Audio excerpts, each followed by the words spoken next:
आज़ाद कश्मीर में शरपसंद अनासर के पुलिस एहलकारों पर हमले। शरपसंद अनासर ने पुलिस एहलकारों से असलहा छीन लिया। जख्मी एहलकार का कहना है कि हमसे असलहा छीन कर फायरिंग की गई। मना करने के बावजूद मुजाहिरीन पहाड़ों पर चढ़े। शरपसंद मुजाहिरीन ने हमारी रिहाइशगाह का घेराव किया और सामान भी जला दिया।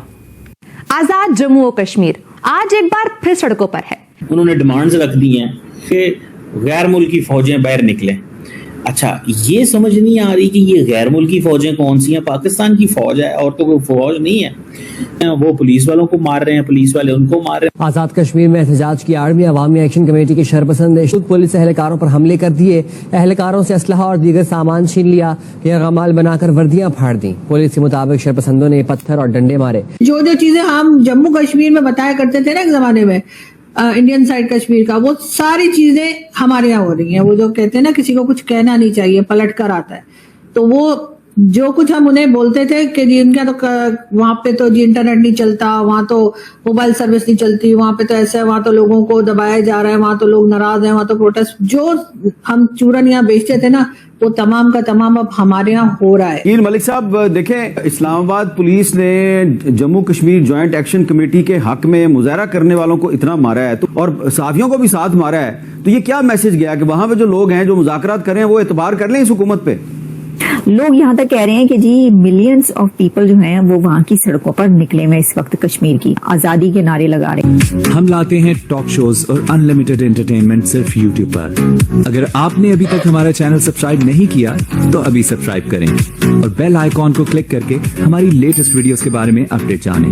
वो फायरिंग कर रहे हैं, पाकिस्तान आर्मी के लोग लोगों पे डायरेक्ट खुल्लम खुल्ला फायरिंग कर रहे हैं। अभी आज ही जब हम ये 1 अक्टूबर को ये शो रिकॉर्ड कर रहे हैं तो खबरें ये आई हैं कि 3 पुलिस के एहलकार वहां पे हलाक हुए हैं। तो ये भारत करवा रहा है, भारत कह रहा है कि डेवलपमेंट ना करो और वहां पे कोई ना तो एजुकेशन सिस्टम को सही करो ना हेल्थ सेक्टर को सही करो। ये भारत ने कहा है और हम कब से भारत के इतने बातों में आने लगे या बातें सुनने लगे कि उनको सुन के हमने बिल्कुल कश्मीर को उसके हाल पे छोड़ दिया। ना हमने वहां पर कोई हेल्थ सेक्टर में कोई काम किया है, ना एजुकेशन सेक्टर में काम किया है, ना रोड्स बनाई है, ना मॉल बनाई है, ना कुछ और किया। यहाँ तक के जो जिन लोगों से मैं मिली थी, एक आदमी जिसने बात की जिन्होंने, उन्होंने ये भी कहा, वो बॉर्डर की साइड पर थे तक मैं गई थी जहां से हिंदुस्तान और पाकिस्तान का जो बॉर्डर है थोड़ा आगे तक, वहां तक थोड़ा सा आगे मैं गई थी। तो वो लोग ये कह रहे थे कि पहले जब फायरिंग जब होती है तो यहाँ पे जो लोग जख्मी होते हैं उनको ले जाने के लिए हमारे पास एम्बुलेंस तक नहीं है, क्योंकि रोड ही नहीं बनी हुई, तो कैसे उस पे एम्बुलेंस आएगी या कुछ होगा।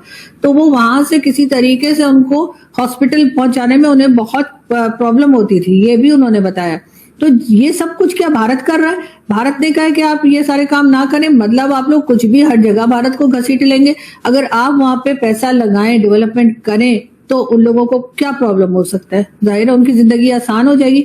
लेकिन नहीं, आपने इस्लामाबाद, लाहौर, कराची चमकाना होता है, बाकी किसी जगह पैसा नहीं। अभी आज ही मैं देख रही थी, हमारे इवन टीवी चैनल पर आ रहा था कि गवादर में लोग कह रहे हैं उनके पास पीने का साफ पानी नहीं है और जो टैंकर है वो 20 से 25 हजार के पड़ते हैं।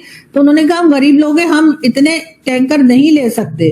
तो उनके पास उनके बच्चे बीमार हो रहे हैं और ये जो टैंकर माफिया है ये भी तो पिंडी वालों की ही है। कराची में भी पिंडी वाले ही हैं जो ये टैंकर चलाते हैं और यही लोग हैं जो गवादर में भी पिंडी की कंपनी है। हाँ, उनकी कई कंपनीज है सर, वो बहुत सारी कंपनीज है। वो मतलब पैम्पर से लेकर और सीरियल तक सब बनाते हैं और टैंकर भी चलाते हैं। और कराची में भी टैंकर माफिया इन्हीं की है और गवादर में भी टैंकर माफिया इन्हीं की है। तो इसीलिए लोगों का जब ये हाल होगा तो सर क्या करेंगे लोग? बाहर निकल के प्रोटेस्ट भी ना करें। मैं तो बिल्कुल कश्मीर के लोगों के साथ हूँ और मेरा ख्याल है कि इस बार उनको अपनी डिमांड्स पूरी होने तक बिल्कुल इस स्ट्राइक को ना तो खत्म करना चाहिए और ना ही गवर्नमेंट की बातों में आकर घरों में वापस जाना चाहिए। यहाँ पर ये जरूर है कि कुछ लोगों की जाने जा रही है, उसकी एहतियात करें, लेकिन जब तक अपनी डिमांड्स का पूरी तरीके से गवर्नमेंट ना करे, बिल्कुल इन चीजों को हल्के में ना लें, इसलिए कि ये लोग यही करते रहेंगे। मैडम पॉइंट ये बिल्कुल डिमांड्स होनी चाहिए। मैं तो इसमें आपके साथ हूँ, मैं कश्मीर एक्शन कमेटी के साथ हूँ, लेकिन बैठना तो टेबल पे पड़ेगा ना। ये तो सर ये लातों के भूत है ना, ये बातों से नहीं मानते। इनको कब से वो लोग प्रोटेस्ट कर रहे हैं, पिछले 1.5-2 साल से। तो मैं देख बल्कि 3-4 साल से कर रहे हैं। अच्छा, मुझे सिर्फ एक सवाल इस चीज का पूछना है कि अगर फॉर एग्जाम्पल हाँ।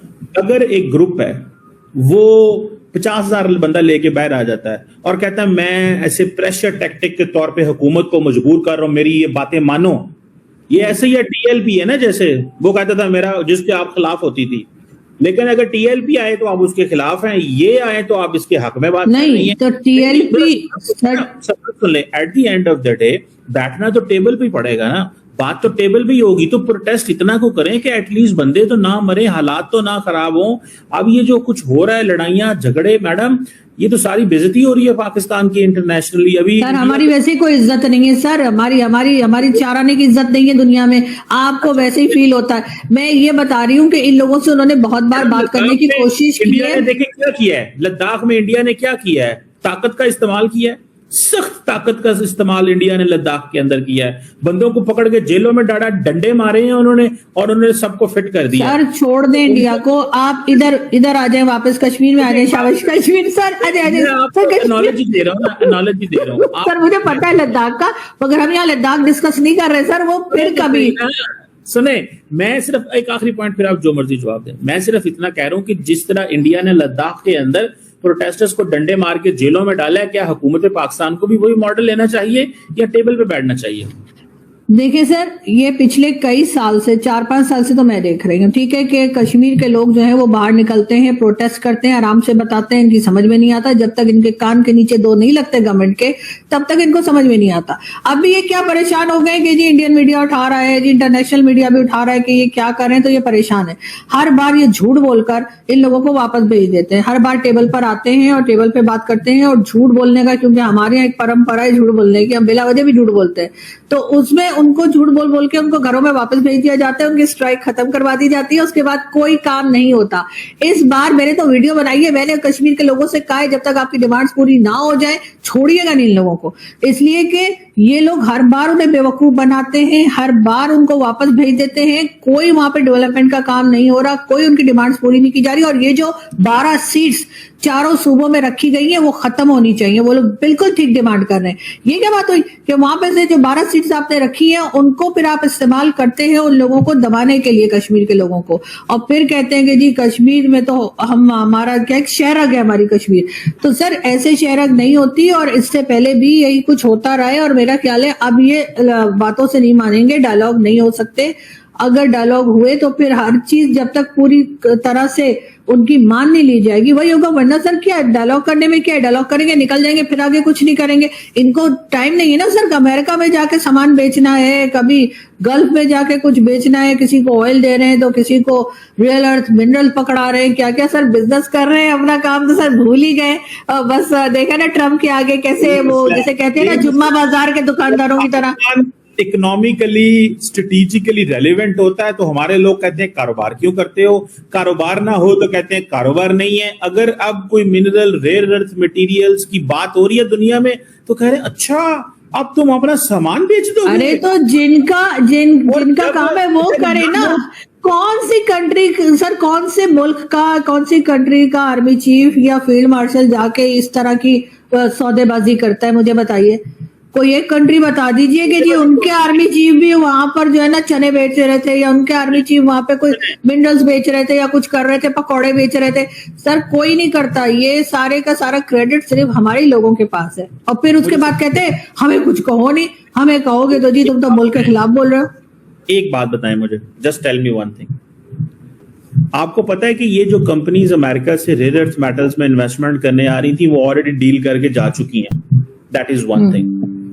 They have already visited कैसे सर, किसी से बात नहीं हुई, पार्लियामेंट में बात नहीं हुई, कहीं बात नहीं हुई, और उन्होंने बेच भी दिया, मतलब पाकिस्तान बिक गया, किसी को खबर भी ना हुई।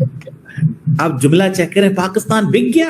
आए आए मैडम, आप भी जो है ना पूरा रिपब्लिक टीवी से कम नहीं है, आप भी अर्नब गोस्वामी की फीमेल वर्जन बनने जा रही हैं। तो आपको ये वीडियो कैसा लगा कमेंट बॉक्स में जरूर लिखिए, इस वीडियो को लाइक कीजिए, शेयर कीजिए, सब्सक्राइब करना ना भूलिए आपके चैनल EFC और Z को। मिलते हैं अगली वीडियो में। जय हिंद।